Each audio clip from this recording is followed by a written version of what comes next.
news tonight, standing up for equality. Union workers in Worcester holding a rally outside City Hall on May Day.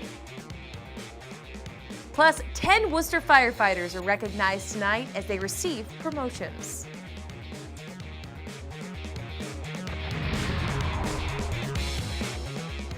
Good evening, I'm Anna Botari.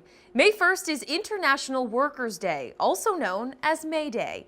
The Worcester Community Labor Coalition joined others to eliminate racial and economic injustices in the workplace. The front of City Hall was filled with workers as they rallied for equality. Our Cam Jandro joins us now live with the details. Cam?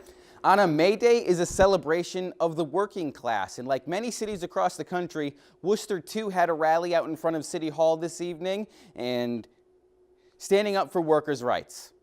This is our season for change. Make some noise. Celebrating the struggle it took to establish an 8-hour workday. Local workers and union members rally at Worcester City Hall on International Workers' Day, also known as May Day. People are trying to take care of their families, and they're trying to make a living, and they're trying to do the right things, and we need more support from the city. More than 30 groups, churches, and labor unions joined the Worcester Works campaign for the demonstration. They hit on a range of topics, including racial disparities in the workplace and wage theft. The campaign says the state sees more than $700 million in stolen wages every year. Spokesman Fred Taylor says they fight to end economic and racial injustice in the workplace. Level the playing field, and we would really like for the city to support a disparity study in the city of Worcester. That's what we need. So the people of color and the underserved people will have a proper seat at the table. After an hour outside, demonstrators headed to the city council meeting, wanting to make a statement to elected officials. We don't feel like we're represented by either political party. I mean, we've been dealing with the same problems over and over again, regardless of who's in charge. Nick Wurst, a member of Socialist Alternative Worcester, says May Day can't be the only time workers air their grievances. These rallies shouldn't just happen and then we all feel good about ourselves and go away, right? We need a next step. We need something to be doing. So we need a party for our own. It's not going to be easy, but you know, if you never fight, you never win. Now, the group says there are still 12 people suffering from wage theft who worked on the 145 Front Street apartments, all of which are people of color, and the group says they will continue to fight until all of them are paid. Anna? Thanks, Cam. Are the Paw Sox coming to Worcester? It's a question a lot of people seem to be asking. According to the city and state, discussions between Worcester and the team continue, and it looks like an agreement could be made soon. Our Chandler Walsh has the latest. Discussions about bringing the Paw Sox to Worcester are ongoing and are ramping up. A decision about the team's future could be made soon. Hopefully, over the course of the next month or so, if not sooner, we'll have some sense of decisions. The possible move is something Governor Charlie Baker supports. It's certainly something that we think would be a great boon for the region if it were to happen.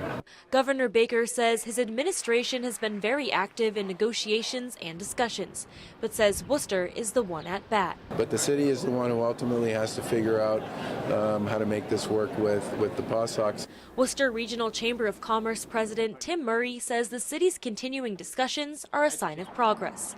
Murray says he's been a part of Paw Sox conversations with the city manager on a regular basis.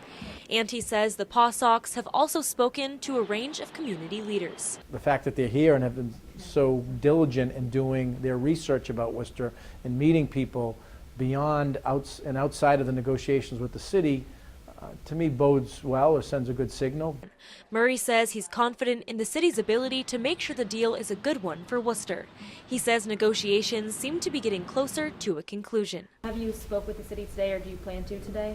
I'm not sure of any meetings or conversations that I have today. Chandler Walsh, Worcester News Tonight. 10 members of the Worcester Fire Department are promoted, and tonight they were recognized during a ceremony at City Hall.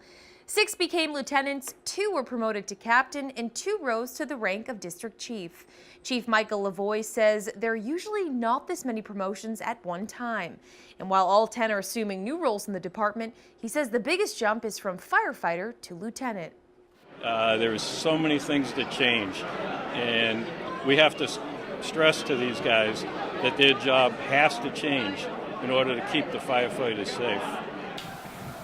Chief Lavoie says these promotions are a result of about a year of studying. He says all the men put the work in, and today they reap the rewards. The Worcester County Sheriff's Office has received a grant for expansion of its substance abuse program. The $110,000 grant from the Executive Office of Public Safety and Security will be used to expand the substance abuse treatment program, also known as STOP. The 6-month program began in 2013, and its purpose is to reduce recidivism. According to the Worcester County Sheriff's Office, the grant funding will be utilized to hire 2 full-time substance abuse counselors to provide therapy to 80 additional inmates. A member of the Worcester Police Department is raising money for Sergeant Gannon's family and department, selling dog leashes and collars. Lynn Velos says she started making the thin blue line accessories to help out in any way she could. Our Rosalind Flaherty has more on the donations. Scully and Kaya show their support by wearing thin blue line collars and leashes in honor of fallen Yarmouth Police Sergeant Sean Gannon. Everybody, after a police officer dies, everybody wants to know what they can do to help. And this was the most likely thing. Worcester Police Department's Lynn Velois has been making the collars for a few years. She decided to donate any money she made off of them to help the family of Sergeant Sean Gannon, as well as the Yarmouth Police Department. Sergeant Gannon was shot and killed last month. His canine Nero was also injured. It's just taken off and we're just buried with orders. Velois sews all of the collars and leashes by hand, which can be time-consuming, and it's getting more difficult to keep up with the demand. She's gotten some help from a couple police officers, but is also looking for help from anyone who knows how to sew. It's getting to where, and this is only in like 2 days, that I don't know how we're going to get all these things done. Officers Tom Hurley and Chris Cutliff created a Facebook page and website for the collars and say people from all over the world are buying them. The outreach from the community has been, we can't even put a word on it. It certainly makes me feel a lot better about doing my job, to know that there are just strangers all over the world really now that care about what we do. Canine Officer Nero and a Yarmouth Police Detective's dog received the first orders. The Worcester officers say they are very thankful and proud Velois is taking the time to make all of them. She's just about one of the most generous and charitable people that I've ever met. Rosalind Flaherty, Worcester News Tonight. Now to an update on a story we brought you Monday. The 29-year-old arrested on an outstanding warrant after trying to break into cars and trespassing on property is now facing multiple charges.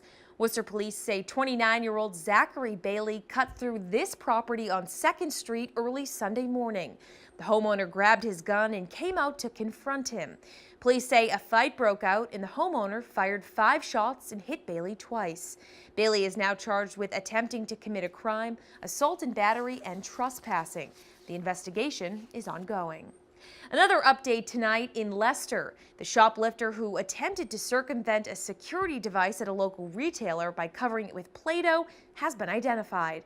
According to police, 55-year-old Dennis Jackson not only left the Playdoh behind, but also his fingerprint. He's charged with multiple counts of unlawful removal of a theft detection device. Jackson is currently residing at the Worcester County House of Corrections and is wanted in at least 2 other states. UMass Medical School holds Diabetes Day today to celebrate the Diabetes Center of Excellence and the research and care they've provided over the years. Dozens of posters hung at the medical school show the research being done. Dr. David Harlan says diabetes affects virtually everyone, and research and treatment have come a long way. He says just 40 years ago, a child who developed diabetes had about a 20% chance of dying. Fast forward to today, with newer therapy available, the number has decreased to about 2%, and says they're working every day to lower that number even more. We're all about seeing the people with diabetes in this community do better. And ideally, we'd like to understand the disease sufficiently well to rid the world of the plague of diabetes. Dr. Harlan says at least once a year they try to get all of the teams, nurses, researchers, physicians, etc. together to go over the work they've achieved as a whole. Governor Charlie Baker in Worcester Tuesday discussing economic successes his administration has played a part in across the state. Hundreds were at the DCU Center for the Economic Development Summit. Baker discussed an improved economic development bill and another in the legislature. Secretary of Housing and Economic Development Jay Ash says the main goal of the summit is for communities to share their best practices and what's worked for them. To go out and listen to people and hear what they're doing and then try to replicate that elsewhere. And the idea here is to get more people talking to each other about what they're doing, what they're seeing, what they hope for, and hopefully be able to learn lessons from each other. Governor Baker also announcing another round of community grants for infrastructure development.